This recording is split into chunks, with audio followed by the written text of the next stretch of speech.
Hello, my name is Ashley DeVera Makayan, and I am the full-time youth program coordinator. Welcome to Online Services Roleplay Prep Number 1, Basics and Rapport. So just like the title suggests, we'll be talking about online services basics, along with some tips on how to build rapport. So here's what to expect in the presentation. We're going to be going through a deconstructed chat scenario and be talking about main highlights of a chat, following the models that we have learned from class and our modules. So you'll be seeing service user messages and also response examples that go with them. We'll also be looking at some learning notes along with some common mistakes. So to start off, the service user is saying, "Hello, is anyone there?" And so the response example we have here is insert initial greeting. "Hi, thank you so much for texting in. You've reached Connecteen. How are you doing today?" And so the common mistake is forgetting to send the initial greeting. And so this initial greeting can be found in the drop-down canned messages. And the reason why this is so important as it has explanations of the service, has expectations of the service, it also has a link to our terms of service. And so that also allows the service user a chance to be able to look at what they're getting themselves into. So our terms of service also contain things like confidentiality that they can look over, can also have the reminder of end of chat survey, and also contains a generic hello. It's completely optional for you to keep that generic hello or delete that generic hello and change it into whatever you would like to make it sound more like you. Here, the service user is now saying, "I'm alright, I guess. I am just so done with everything, so done with life, and I just don't know what to do anymore."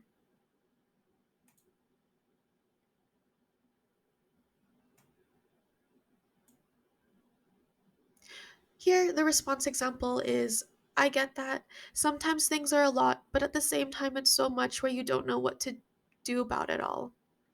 And so the learning notes we have here is you can demonstrate understanding by paraphrasing, and it can be much more in depth compared to saying, or compared to only saying, "I get that" or "I understand."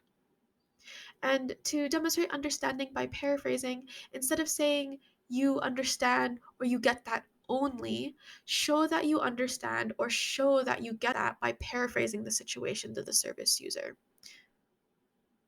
The next one we have is matching tone by casually including grammatical errors. When it comes to online services, we unfortunately don't have tone of voice, so instead we can match tone by looking at what the service user is saying and how they're saying it, and if they maybe have some grammatical errors, you can casually include some as well. You can also match their vocabulary, you can also match the amount of text that they're sending as well.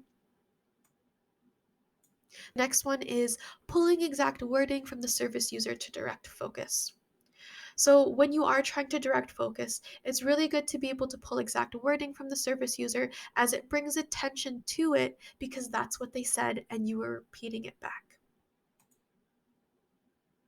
We'll be skipping this slide here.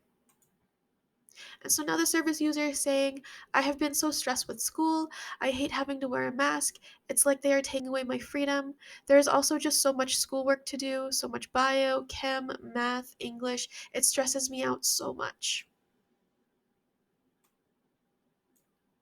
And so the response example we have here is, "School can be really stressful, especially with the amount of subjects, projects, and tests that we have to do.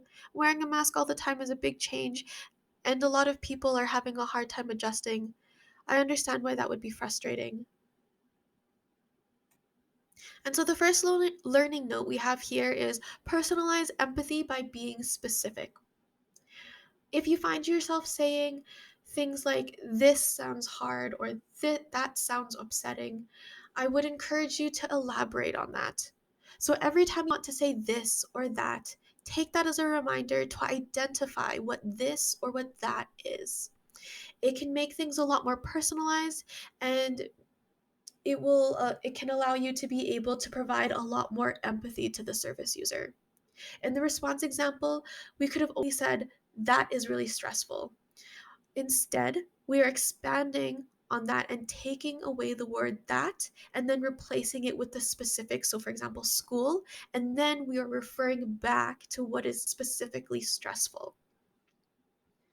The next learning note we have here is you can validate someone's emotions without validating their beliefs.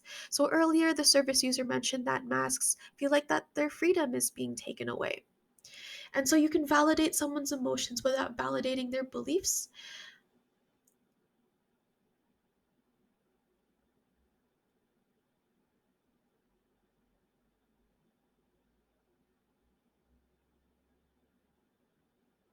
So what we can do here without ignoring what they said and still being able to fully hear them out is we can just look at the feeling attached to it. So you can see in the response example, it says, I understand why that would be so frustrating. So we're not validating that the belief is right or wrong in any way, and we're not taking a stance either. Instead, we're being able to acknowledge the feeling that goes along with that belief. We'll be skipping this slide here, and we'll be skipping this one as well. And so now the service user is stating it's also so stressful to just go back into school when it's been like 6 months since we have been there. How do they expect me to just be normal after being stuck at home for so long? I haven't even seen my friends in that time. Are they still my friends? We haven't spoken in forever. I miss hanging out with them.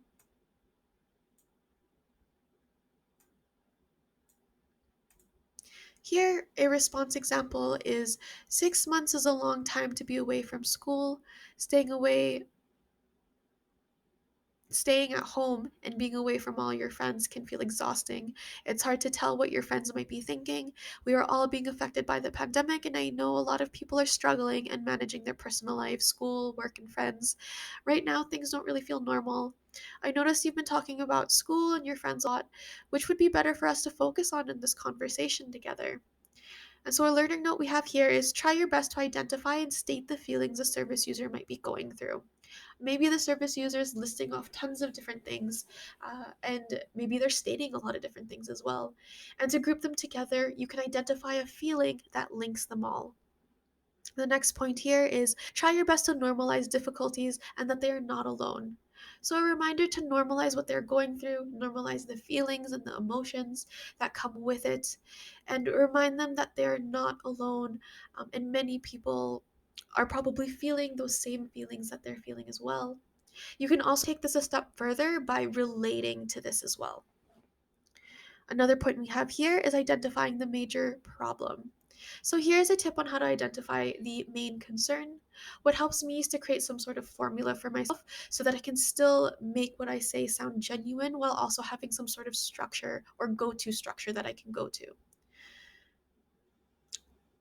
And so you can see here the structure or formula is I hear that you've been talking about X, Y, and Z. And then from that list, what would you like to focus on in this chat? Or a short way to remember it is X, Y, Z, and then focus. So basically, insert what you need to insert in this formula to be able to identify the major concern while also being able to make it sound like you. Now the service user is saying, yeah, I have a lot going on and it's super annoying to think about everything all the time. I want to talk about my friends if that's okay.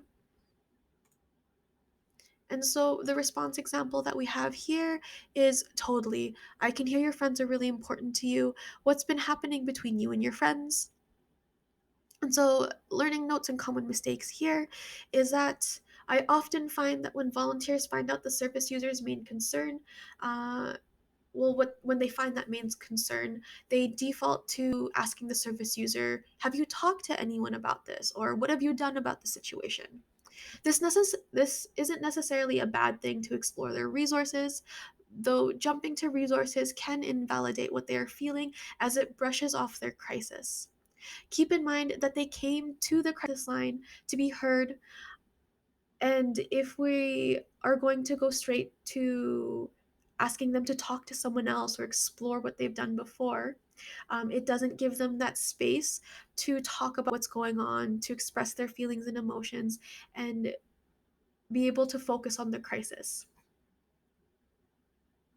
So instead of jumping to finding something else for them to do or jumping to finding someone else for them to talk to, essentially explore the crisis with them and sit with the service user. The next point we have here is generate and explore alternatives. So try starting broad, then narrow things down depending on how the conversation is going. So, starting broad can let the service user think about their situation first and come up with their alternatives instead of us giving those alternatives to them. So, the first part is a lot more empowering than us, again, just giving them things. Here, the service user is saying, I'm not really sure. I just sit sometimes and wonder what all my friends are doing. It sounds kind of weird, but knowing I have an ongoing list of things like homework gives me things to do to keep busy. But man, why does homework have to be so complicated? I do it to keep busy, but sometimes it stresses me out. And so, a response example that we have here is that makes sense to worry about your friends when you haven't heard from them in a while. It sounds like homework is a bad and good thing for you. You don't really enjoy it, but doing it keeps you busy and productive since you are getting your work done. I hear that it feels overwhelming and contradicting. And so, the first note that we have here is it's okay to leave space. So each response does not always have to include a question. It is a good strategy, though, to be able to move the conversation forward, but know that it's okay to leave space as well. You can reply with empathy, validation, paraphrasing, or whatever you'd like to see where the service user might take the conversation next. The next note is when comparing, try starting with the negative and ending in a positive. Starting with the negative and ending in a positive is a subtle encouragement that can help with a shift in perspective. We can model working through a situation by how we process and guide the service user through it. With online services, we can be a lot more purposeful with our wording since everything is written. If we always end things in a negative, it's likely that the negative is all we see and all we will focus on. So instead, we can work with the service user through the situation and end in a positive so that the positive is highlighted instead without silver lining the situation. So hopefully the next time that the service user is in a crisis or they have an issue, when they work through it themselves, or maybe they're comparing things themselves, they can start with the negative and then end in a positive. The next point we have here is are versus feel. Notice that we haven't been saying statements such as you are upset or you are lonely. And the reason for this being is saying that we take the feelings or emotions and have it attached to their identity.